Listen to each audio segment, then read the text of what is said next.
Bonjour Daniel Cohn-Bendit, merci d'être avec nous ce matin. Je le disais à l'instant, les 150 citoyens tirés au sort ont voté dimanche en faveur notamment d'un référendum visant à introduire la lutte contre le changement climatique dans la Constitution et à créer le crime d'écocide. Alors est-ce que vous êtes favorable à un référendum sur ces thématiques ?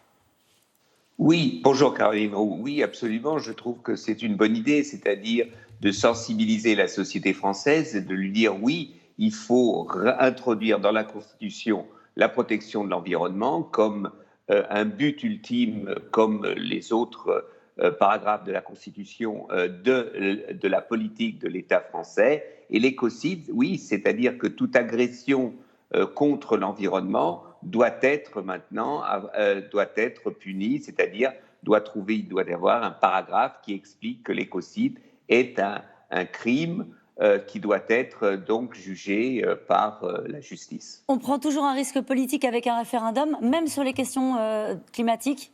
Est-ce que c'est un risque qu'il faut assumer pour Emmanuel Macron ?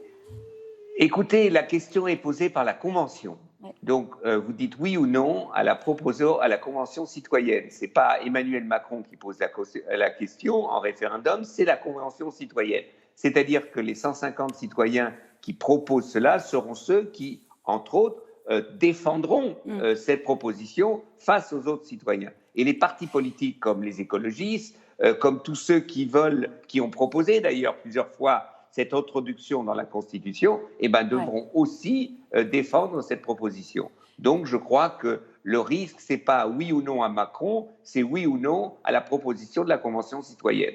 Alors sur les propositions justement de la Convention citoyenne, vous qui maniez ces thématiques écolo depuis si longtemps, est-ce que vous y voyez des propositions audacieuses, révolutionnaires, ou est-ce que, comme certains, vous dites, c'est la montagne accouche d'une souris ? Non, c'est pas ça. Je trouve qu'il y a une cohérence dans les propositions de la Convention. Il y a une cohérence, donc il n'y a rien de nouveau, parce que d'ailleurs, on n'invente pas toujours le Pérou.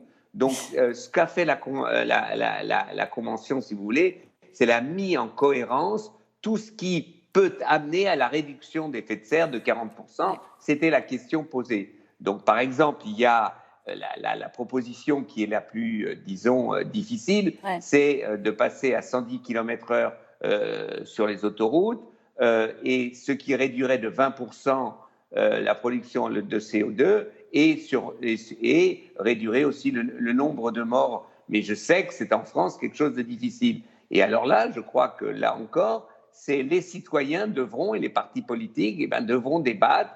Est-ce que c'est possible dans une société française de décélérer un peu notre mobilité, par exemple, sur les autoroutes et sur les routes. Mais vous y êtes favorable à cette mesure-là, Daniel Cohn-Bendit ? C'est une bonne mesure ? Moi, j'y suis favorable. Je trouve que c'est une mesure, même si je sais que c'est difficile. C'est difficile pour moi aussi. Mais vous savez, nous, on aime tous, beaucoup de gens aiment les États-Unis. Aux États-Unis, vous avez le droit de faire 90. Et le monde, les Américains ne sont pas effondrés parce qu'ils ne font que 90 au plus 100 km sur les autoroutes.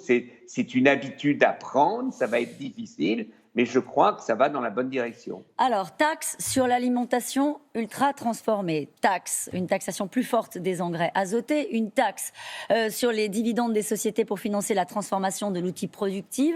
Et là, le MEDEF et les autres organisations patronales disent c'est le retour de l'écologie punitive. Oui, mais ça, c'est toujours... Il faut arrêter, comme Pavlov, de répondre toujours dès qu'il y a quelque chose en disant c'est l'écologie punitive. Si vous dites qu'il faut réguler, et je crois qu'il faut réguler nos modes de vie, si l'on veut mettre nos modes de vie en adéquation avec le défi de la transition énergétique, de la transition écologique, et s'attaquer à la dégradation du climat, la seule manière de réguler, c'est justement d'obliger la production, d'obliger l'organisation, la production, de se transformer en étant en consommation. Mais la taxe, elle est là pour obliger que, par exemple, vous ayez besoin de moins d'énergie. Si vous changez, par exemple, si vous taxez les voitures polluantes et que vous avez une voiture non polluante, cette taxe, elle ne vous concerne pas.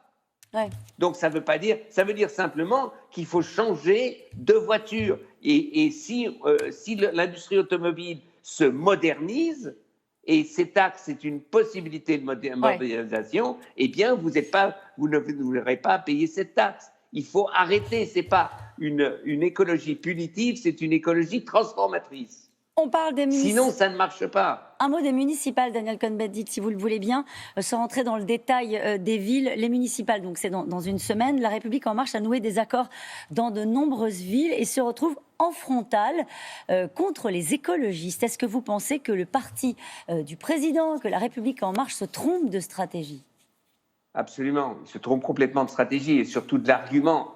Tous contre les écologistes et de dire c'est justement la folie écologiste, le péril vert, comme il y a une centaine d'années, on parlait du péril rouge, etc. Non, il faut arrêter. Je crois que l'AREM a perdu le en même temps du président de la République. Et pour sauver quelques sièges dans les conseils municipaux, elle fait n'importe quoi. C'est vrai que les écologistes ne voulaient pas d'accord avec l'AREM, donc eux aussi ils sont responsables, mais de participer à cette folie contre la vague verte, surtout que après les élections municipales, eh bien l'AREM se retrouvera avec les écologistes pour défendre, par exemple, les propositions de la Convention citoyenne. Je crois que c'est une... Oui. Je vous en prie. Non, je vous ai coupé, mais je voulais juste vous demander qu'est-ce que doivent démontrer les écologistes lors de ces municipales ? Les écologistes, une fois qu'ils gagnent des villes, et j'espère, parce que moi, si j'étais à Strasbourg, à Lille, à Bordeaux, même à Marseille, je voterais pour les écologistes. Je dis simplement, et comme ça les obligera aussi à se coltiner la réalité. Ouais. Vous savez, regardez Éric Piolle à Grenoble. Est-ce que la ville, ça fait... Maintenant, il est maire, il va être réélu. Est-ce que la ville s'est effondrée parce que les écologistes gèrent la ville de Grenoble ? Non.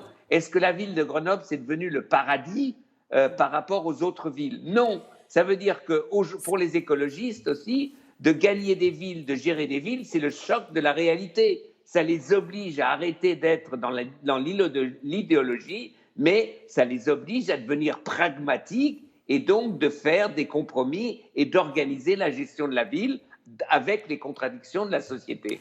On a entendu que le président de la République voulait se réinventer lui-même. On attend une espèce de cadre du monde d'après pour résumer. Est-ce que, par exemple, Daniel Cohn-Bendit, prendre un Premier ministre écolo, ce serait une manière d'envoyer un signal clair sur ses ambitions en matière d'écologie ? Vous savez, Caroline Roux, c'est toujours difficile parce que il faut d'abord trouver l'oiseau rare. Hein. Ah bon ? C'est pas si simple de trouver un écologiste.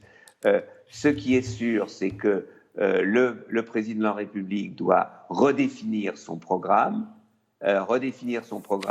après cette crise de coronavirus, donc de relancer l'économie et en même temps de commencer la mutation nécessaire de notre système de production, donc pour avancer vers la transition écologique.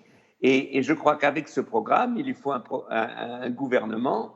Et c'est vrai que si le président doit changer ou le Premier ministre actuel dit « moi aussi, je suis prêt à changer », donc ça serait une surprise. Sinon, eh bien, le président doit trouver un nouveau Premier ministre. Mais alors là, de vous dire écologiste ou pas, moi je vous dis, il faudrait qu'il ressuscite Michel Rocard en femme. C'est pas gagné. Merci beaucoup, Daniel Cohn-Bendit.